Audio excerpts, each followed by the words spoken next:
मैं हूं आपके साथ आचार्य राज मिश्रा। 2021 का आगमन होने वाला है। सबसे पहले तो बहुत सारी हार्दिक शुभकामनाएं राशि कन्या के जातकों के लिए। अब हम 2021 को कैसे सुखमय बना पाएं, इस पर आज चर्चा करने वाले हैं।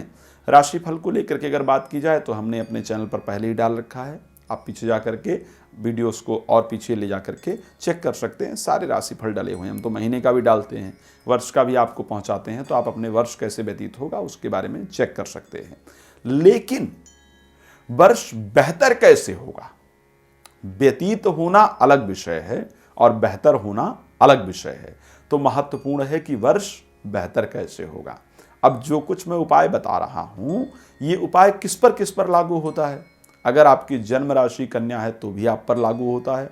डेट ऑफ बर्थ से अगर आपकी राशि कन्या है तो भी आप पर लागू होता है।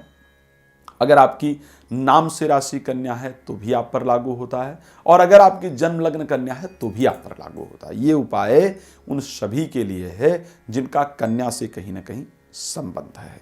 तो हम अलग अलग चीज़ों के लिए अलग अलग उपाय पर चर्चा करने वाले हैं, आप उसको विशेष रूप से सुने।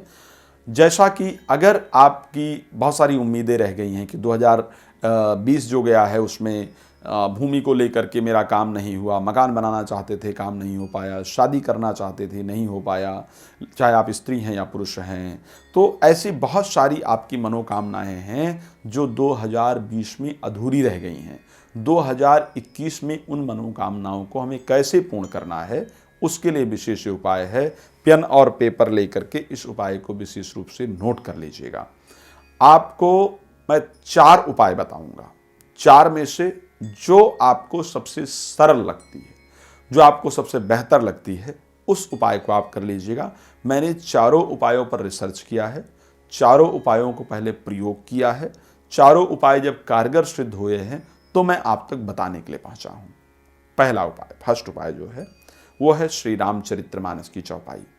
सुंदरकांड में जब भगवान हनुमान जी माता सीता से मुलाकात करते हैं तो माता सीता उनको एक आशीर्वाद देती हैं, अजर अमर गुण निधि सुत होहूं करहूं बहुत रघुनायक छोहूं। ठीक है, अजर अमर गुण निधि सुत होहूं करहूं बहुत रघुनायक छोहूं।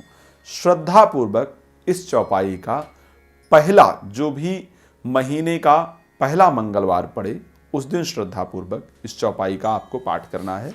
ये आपके लिए पहली चौपाई, ये पहला उपाय। अब दूसरे उपाय की बात करते हैं। 4 उपाय मैंने कहा था, 4 उपाय बताऊंगा। दूसरा उपाय, हर बुधवार को भगवान गणेश जी को हरी सब्जी ले जा करके अर्पण करना है और उसके बाद उसमें से कुछ सब्जियां वापस ला करके प्रसाद के रूप में घर में बनवाना है और ग्रहण करना है। किसी प्रकार के नशीली पदार्थ या मांसाहार का सेवन नहीं करना है।